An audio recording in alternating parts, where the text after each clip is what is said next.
پوچھا ہے، میرے حوالے سے فرمایا ہے کہ میں نے کہیں کہا کہ اگر تم بابا فرید کے مزار اقدس پر آئے ہوئے اس مجذوب کی بات مان لیتے تو تم بھی مجذوب ہو جاتے، جس کا نتیجہ یہ ہوتا کہ پھر تم جس کی طرف دیکھتے وہ مجذوب ہو جاتا۔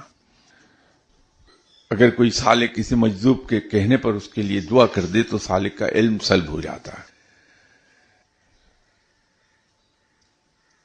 بات یہ ہے کہ اسی لیے حضرت جنید بغدادی رحمۃ اللہ علیہ بڑے سختی سے ایک بات نہ صرف فرماتے تھے بلکہ اس پہ عمل بھی کرتے تھے کہ وہ اس قسم کی باتیں عام لوگوں کے سامنے کرتے نہیں تھے۔ کہ ہم یہ بالکل ایسا ہے کہ اگر آپ نیوکلیر تھیوری کسی کلاس 5 کے اسٹوڈنٹ کے سامنے بیان کر دیں تو وہ اس میں سے کچھ نقطے چن کر آپ سے بحث شروع کر دے گا، اس لیے کہ وہ اس کو کمپریہنڈ کر ہی نہیں پا رہا۔ یہ جو سوال ہے، یہ انسان جب روحانیت کے ایک مقام پر چلا جائے، علم کے ایک خاص مقام پر چلا جائے، تو پھر اگر ایسی کیفیات ہو جائیں تو نتیجے یہی برآمد ہوں گے جو میں نے عرض کیا ہے۔ اگر مجھے راہ چلتے ہوئے کوئی روک لے پسٹل پوائنٹ پر کہ جیب میں جو کچھ ہے وہ دے دو، تو جب میں اس کے سامنے خالی جیبیں الٹ کے رکھ دوں کہ یہ ہے، تو وہ جاتا ہوا بیچارہ کچھ مجھ سے لے جانے کے بجائے 10 روپے دے جائے گا کہ یہ روٹی کھا لینا جاؤ۔ لیکن اگر کسی صاحب مال کو وہ روک لے تو اس سے اسے وصول ہو جائے گا۔ تو اگر مجھ جیسے بندے کو کوئی مجذوب پکڑ لے اور مجھے کہے کہ لو آسمان کی طرف دیکھو اور پڑھو، تو لاکھ پڑھتا رہوں، مجھے کیا فرق پڑنا ہے۔ لیکن اگر کوئی صاحب علم ہے، اس کو مجذوب پڑھا دے اور وہ پڑھ لے تو اس پر کیفیات طاری ہو جائیں گی اس مجذوب کی جس نے اسے پڑھایا، تو وہ حالت جذب میں چلا جائے گا۔ لیکن بنیاد یاد رکھیے کہ اس کے لیے صاحب علم ہونا ضروری ہے۔ میری طرح بھوکا ننگا نہ ہو، ورنہ وہ کوئی مجذوب پلے سے دے کے ہی جائے گا کہ یہ لو روٹی کھا لینا، تم تو بہت ہی غریب ہو۔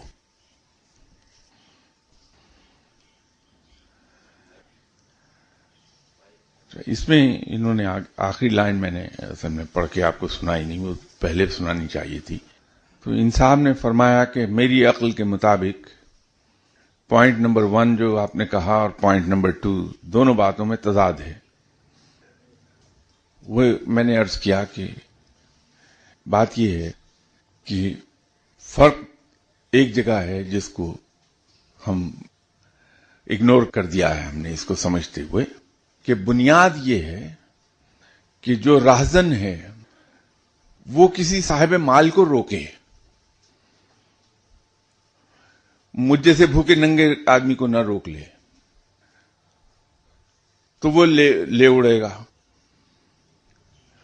اور اسی طرح کسی کو مالا مال کرنا ہے تو پھر اس کے لیے ضروری یہ ہے کہ مجھ جیسے غربت کے مارے ہوئے شخص کو آپ 1000 روپے دے دیجئے تو میں مال و مال نہیں ہوں گا، یہ ضرور ہے کہ میرے گھر کا چولہا چند دن چل جائے گا۔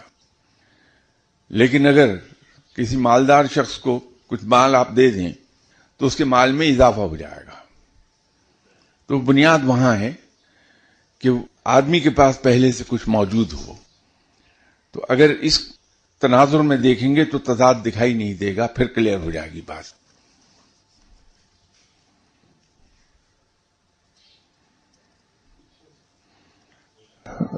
جی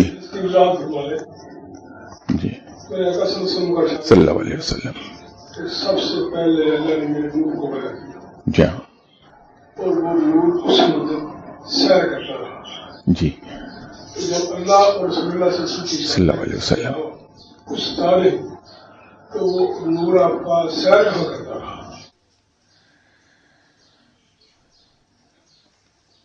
بات یہ ہے کہ یہ کسی بھی جاندار کے وجود میں آنے سے پہلے، کسی بھی انسان کے وجود میں آنے سے پہلے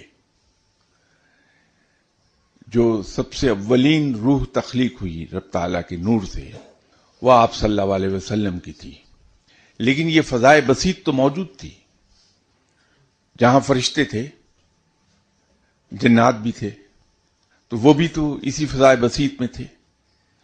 تو اسی فضائے بسیط کی سیر آپ صلی اللہ علیہ وسلم کرتے رہے ہیں.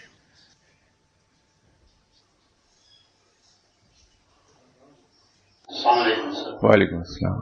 سر انٹلیکچوئل انرجی جو آپ نے فرمایا، ایز این آبجیکٹو اگر کوئی آدمی اس کو اپنی منزل بنا لیتا ہے، سر اس میں اپنی طرف سے جو فرسٹ سجیشن ہے کہ اس کی شروعات کہاں سے کی جائے، ویری ویری دو تین پوائنٹس بتا دیں.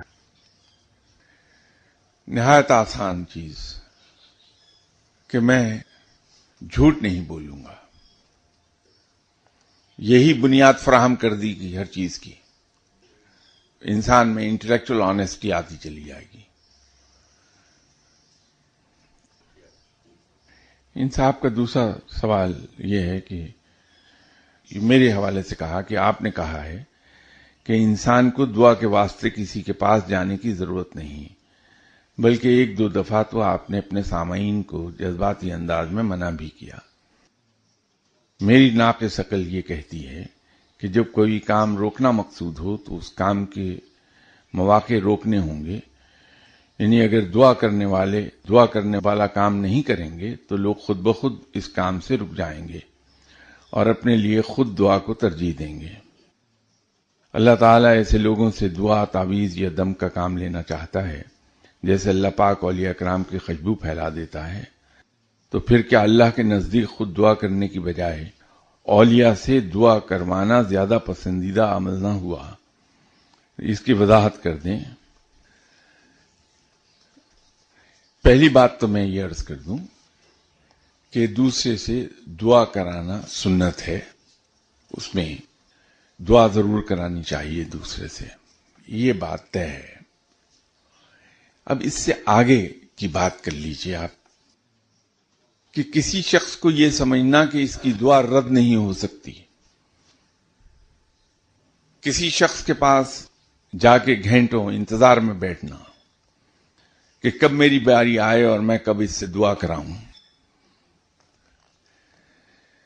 کسی شخص کو ایسے مقام پہ جا بٹھانا کہ اس کی زبان سے کہی ہوئی بات پتھر کی لکیر ہے یہ پوری ہو جاتی ہے. اس میں اور دعا کرانے کی جو سنت کی میں نے عرض کی بات، اس میں بہت فرق ہے.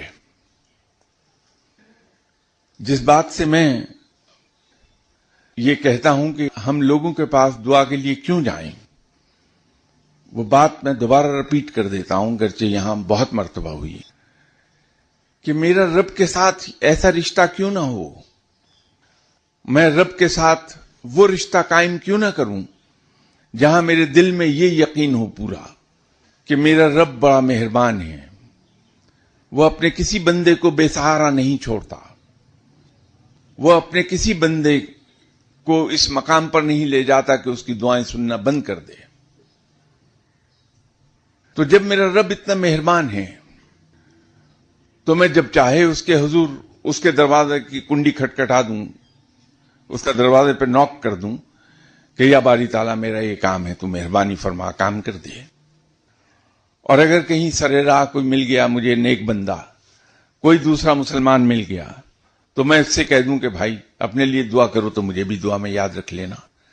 اب اس بات میں اور اس میں کہ مجھے یہ اگر پتہ چلے کہ حسن ابدال کی چوٹی پر بیٹھا ہوا ایک فقیر وہ لوگوں کے لیے دعا کرتا ہے اور اسی دعا اللہ سن لیتا ہے، اور میں لاہور سے اپنے سارے کام کاج چھوڑ کر حسن ابدال جاؤں اور پھر اس پہاڑی پر 1000 فٹ مشکل سے چڑھوں اور وہاں جا کے اس بندے کے انتظار میں گھنٹوں بیٹھوں صرف اس لیے کہ وہ رب اس کی دعا رد نہیں کرتا ہے.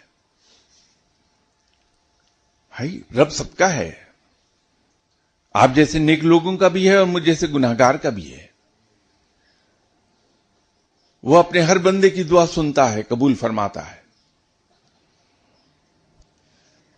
یہ ضرور ہے کہ نیک بندے ہیں ان سے دعا کے لیے کہہ دینا چاہیے، لیکن ان کو ایک خاص مقام نہ دیں کہ ان کی کہی ہوئی بات رد نہیں ہوتی. یہ کیسے ہو سکتا ہے؟ رب مالک ہے، اس کائنات کو رب چلاتا ہے، وہ بندہ نہیں چلا رہا بیٹھا ہوا. تو اللہ تعالیٰ کی گریٹر اسکیم آف افیئرس کے اندر جو چیز فٹ ہوتی ہے رب تعالیٰ وہ دعا ہر ایک کی سن لے گا. کیا آپ کے ایسے بہت سے کام نہیں ہوئے جس کے لیے آپ نے کسی سے دعا نہیں کرائی؟ اور کیا آپ کے ایسے بہت سے کام نہیں ہوئے جس کے لیے آپ نے بہت دعائیں کرائیں؟ تو ہم جب بھی کسی بات کو اس کے ظاہری الفاظ سے لیں گے تو کنفیوژن پیدا ہو جائیں گے. اگر بات کی روح پر نظر رکھیں ہم ہمیشہ تو کنفیوژن عام طور پر پیدا نہیں ہوتے. یہ دونوں چیزوں میں فرق ہے. دعا کرانی چاہیے، دعا کرانا سنت ہے، لیکن دوسرے کو یہ مقام نہ دیں کہ اس کی کوئی دعا ایسی نہیں جو پوری نہ ہو، اس کی زبان سے نکلا ہوا کوئی ایسا لفظ نہیں جو رد نہ ہو. ایسا نہیں ہے. رب اپنی مرضی کا مالک ہے، وہ بہتر جانتا ہے کہ اس نے کسی کی دعا کب پورا کرنا ہے، کون سی دعا جو انسان مانگ رہا ہے وہ اس کے لیے فائدہ مند ہے، کون سی دعا کے نتیجے میں اگر وہ پوری ہو گئی تو اس انسان کو نقصان کا احتمال ہے. تو رب تعالیٰ اپنے بندوں کی دعائیں ایسی پوری نہیں کرتا بلکہ اس کو کمپنسیٹ کر دیتا ہے کسی اور کام کی صورت میں، کسی اور جگہ پر.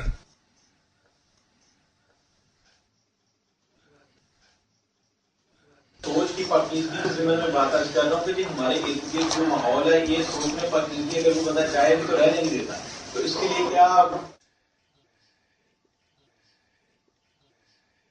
بھائی حالات کو ہم کیوں الزام دیں؟